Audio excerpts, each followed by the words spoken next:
on, guys. If the video and quality looks super different, it's because I have to use another camera because all my batteries are dead and I have 2 hours before work and I gotta film this video and edit this video. So yes, I didn't want to leave you guys hanging, so don't mind the quality, okay? So let's jump into it because a lot of shit happened in Gotham and we need to talk about it, okay? Let's do this! Slow it down, okay? The first thing we're gonna talk about is Mad Hatter, because holy shit, first off, did you see his new lair where he set up his table of awesomeness that made it look like he was at a tea party and shit, and he really did the Mad Hatter stuff, and it still doesn't explain what the hell happened at Indian Hill. Is Mad Hatter part of Indian Hill? It doesn't seem like it. So what the hell was that Hugo Strange scene where he's reading the damn book? It hasn't been explained. Alice talked to freaking Gordon and was all like, yes, he sent me, apparently he didn't get dropped, she didn't, sorry, I can't think right now, I literally just woke up, but what I meant to say was Alice doesn't make it seem like freaking, what's his name, dropped her off at Indian Hill. It seemed like she found, Hugo Strange found her, and that's what happened. So, we know that Mad Hatter never dropped off his sister because he's so in love with her, he doesn't want to be away from her. Hugo Strange found her, and she was locked up in Indian Hill. So that means Mad Hatter was never in Indian Hill, so there is no connection between that scene of Hugo Strange and the Mad Hatter unless the Mad Hatter is going to die this season, and Hugo Strange is going to bring him back somehow. But I don't know if they're going to want to do that storyline again. But then again, they did the mayor storyline again. So you can't count out Gotham for that. But yes, right now, those two scenes do not mix together at all. Back to Mad Hatter's little location of his lair or whatever. If you guys noticed, it was very circus themed. And there was a lot of shit in there. One, like a mallet. I wonder who uses a mallet. Freaking Harley Quinn. There was a lot of clown shit there. I wonder who does a lot of clown shit. Jerome? Basically, if you're not catching on to this, that set could be the future lair of freaking Jerome and Harley Quinn. If they want to do that, it seemed very like that. At the same time, did you catch the Flying Grayson poster in the background? Yeah. Flying Grayson poster. Could this be Harley's Circus or Haley's Circus or whatever it was called from season 1? I think so. Okay, as I was watching that scene, I was just picking up on a bunch of little things. Now, of course, circuses have mallets and shit, and they have clowns, so there could be no connection to Joker or Harley or anything like that, but it is fun to think about. But you did see the freaking Flying Grayson poster in the background, so this could be the storage place for the Haley Circus or whatever the circus was called in season 1. So yeah, and like I said, it could be a lair for Jerome if he comes back later. Like, what if he shows up at the end and he's all like, this would be a perfect spot, or something along those lines. Who knows? And yes, I know you guys are telling me to watch the preview to the next episode. I might do a video on that. Chill. We'll do those. We'll talk about that when we get to it. But right now, just, you know, there was a little bit of Easter eggs in that freaking scene. The Flying Graysons being the biggest one, because if you guys don't know who the Flying Graysons are, they're the parents to Dick Grayson, who goes on to become Robin, and then later Nightwing. Next up, we got to see Tweedledee and Tweedledum, although they never got those freaking names. And I can't, as I'm doing this review right now, did they die? Or did they live? I don't remember. Anyways, Mad Hatter went and got the Tweed brothers, who are some luchador wrestlers, to help him take Alice from the GCPD. But if you guys don't know, from the Alice in Wonderland story, there is a character that looked like freaking egg-shaped people that are called Tweedledum and Tweedledee, or Tweedledee and Tweedledum, and these luchador wrestlers took the place of those. Because you know, at the end, when he had Alice and he had the table set out, there were two of them with guns and stuff. That was supposed to symbolize Tweedledee and Tweedledum because they were the Tweed brothers. So, just want to throw that out there in case you didn't know, because they did confirm that we were going to have the Tweed brothers in this season. I would love for them to come back because it seems like Mad Hatter is going to be a bigger character. No, you know what? They got away. As I think about it, I believe they got away with Mad Hatter. So, he's probably still going to be controlling them. They'll be Tweedledee and Tweedledum. It'll be cool if they get their striped shirts and stuff like that later on, because, you know, we haven't seen the last of the Mad Hatter because of what happened. And what I mean by that is Alice got dead. Holy shit. Did you see that? Where he's like, Alice, I love you. And she's like, no! Blah! And she freaking died. Like, that was awesome. Like, she was just hanging there, like, all fucking superstar style, like, all dead. And I was like, damn, that's fucked up. Mad Hatter said he doesn't know what he would do if he lost Alice. Well, he lost Alice, so I think he's just gonna go crazy and try to take over the city with all those damn little vials he had that he put in Alice. I think he's gonna do something insane to freaking take over the city for him losing his Alice. So we might have some more things in store with the Mad Hatter. I think he's gonna take an episode or two off, you know, to kind of let everything else develop, because we have a lot of moving parts going on, right, guys? We have the Mad Hatter storyline, we have the Fish Mooney storyline with Hugo Strange, we have the Quarter Owl storyline. There's a bunch of stuff going on. You have the Ivy storyline. We have a lot of things going on this season, so I think they're gonna take some time off from Mad Hatter, maybe a couple of episodes, and then bada bing bada boom, we're gonna bring in some more of those other villains that are showing up this season. So, man, Gotham's starting to get a little bit better. Before I end my Mad Hatter segment, did you guys pick up on the idea of Mad Hatter is kind of rapey? And what I mean by that is I believe Mad Hatter sexually assaulted his sister, if not more than that, because when Alice was talking to Gordon in the interrogation room, she said the reason why she is so afraid of him is because, one, he controlled her, but then he started putting ideas in her mind, and ideas and thoughts that a brother shouldn't have for their sister. That sounds really rapey and weird, and that just, you know, it puts shivers around my body, because it's just like, oh, Mad Hatter, you're a cool character, but that's just crossing the line, bro. Like, being in love with your sister and then making her think things, like, that's really fucking creepy. But Mad Hatter's really fucking creepy, so it's added to that character. I don't know how I feel about that. I mean, if you really go back to the Batman animated series, I guess you could say that kind of Jarvis Tetch was also kind of rapey, because he would control girls and make them become Alice. So I guess it makes their, but with the sister, like, really? Freaking Gotham? Like, we should have just got another girl named Alice and just, it would have still been creepy, but now you're adding incest on top of the rapey factor, and that was just like, ew. If you didn't catch that in the episode, let me know what you think about it in the comment section down below. Side note, because there's not much to say about it, but did you see them doing a little bit more Harley Quinn for freaking Barbara again, when she was just like, ha! You know, she was freaking doing little things that Harley does? Stop it, Gotham! Just stop it! The next biggest thing in the episode was obviously Mayor Penguin's campaign and the bromance between freaking Riddler and the Penguin. One thing you saw this whole episode was Nigma versus Butch, because Butch was paying everybody off. Nigma wanted Penguin to win in a fair race because he knew the city loved him, and that just caused the whole thing. And Nigma, being Nigma, totally burned and fucked over Butch. Which gets me thinking, what is Nigma's plan? Because let's be real, guys. Do you think this bromance between Nigma and Penguin is going to last forever? Yes, it started last season on season 2, and now it is moving into season 3, and they look like they're about to go la la la la with each other. But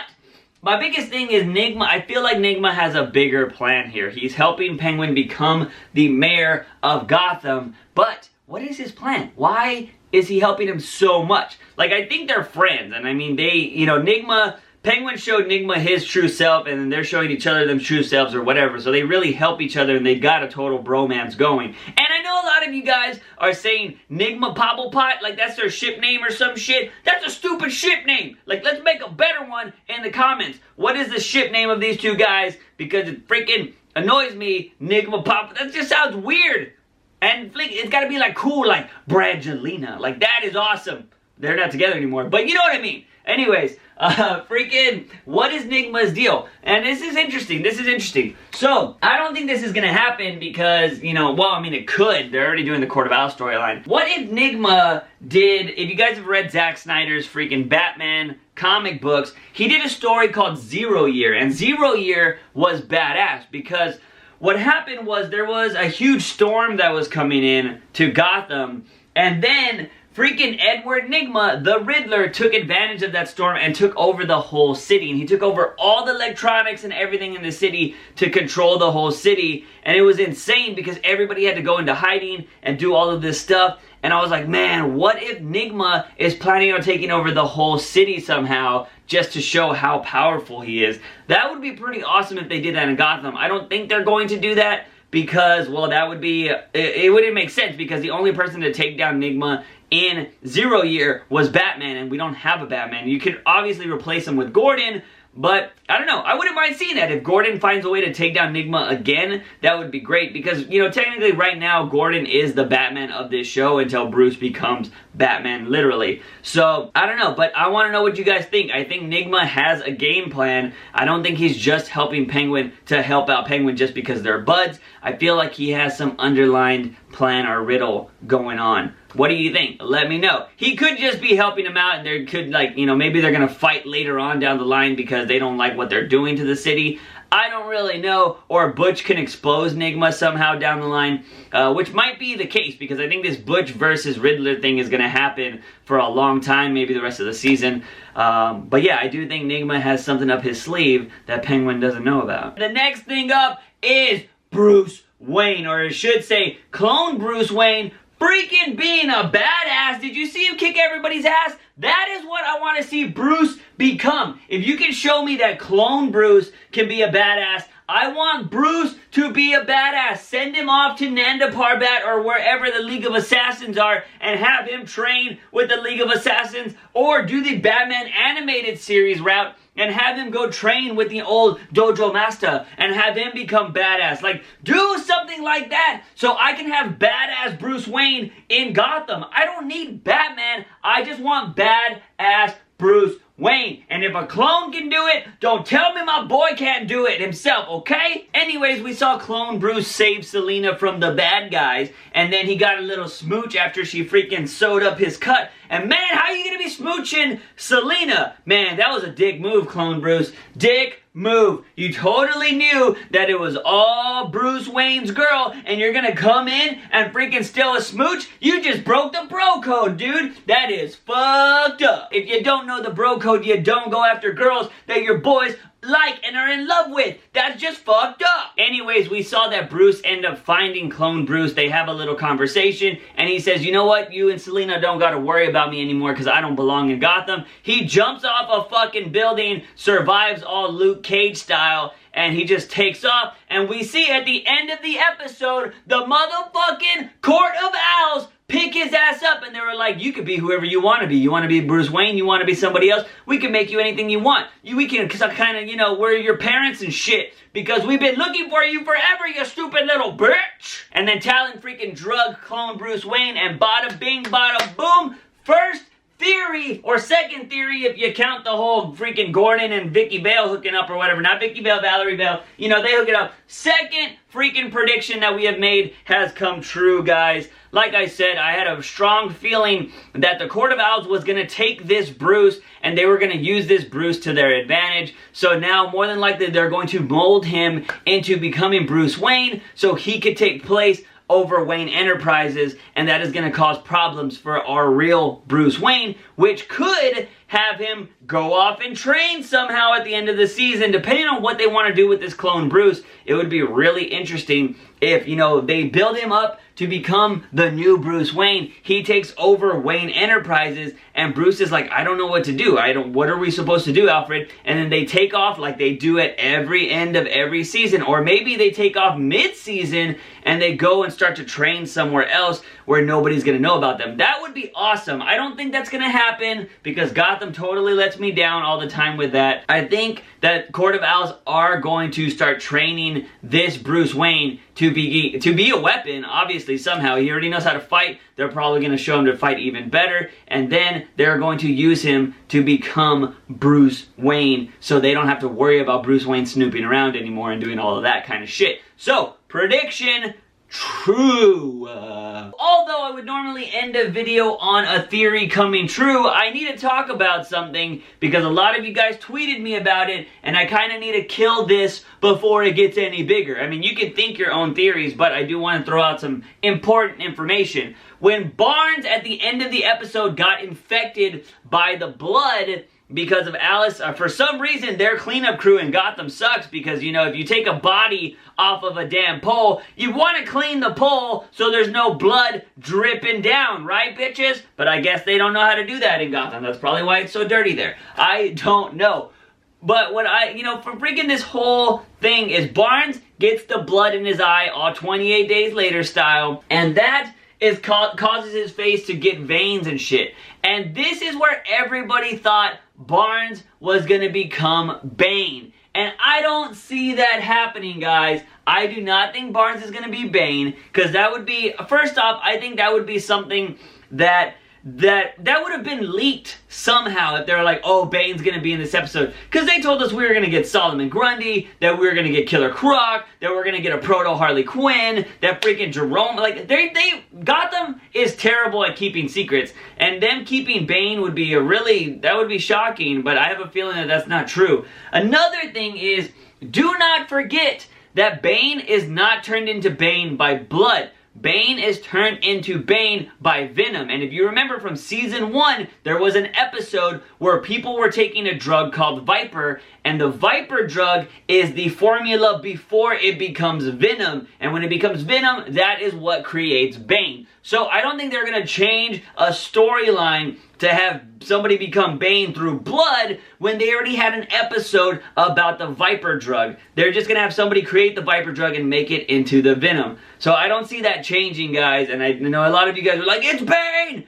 I don't think it's Bane personally. Hey, if Gotham wants to change it and make him Bane, they could.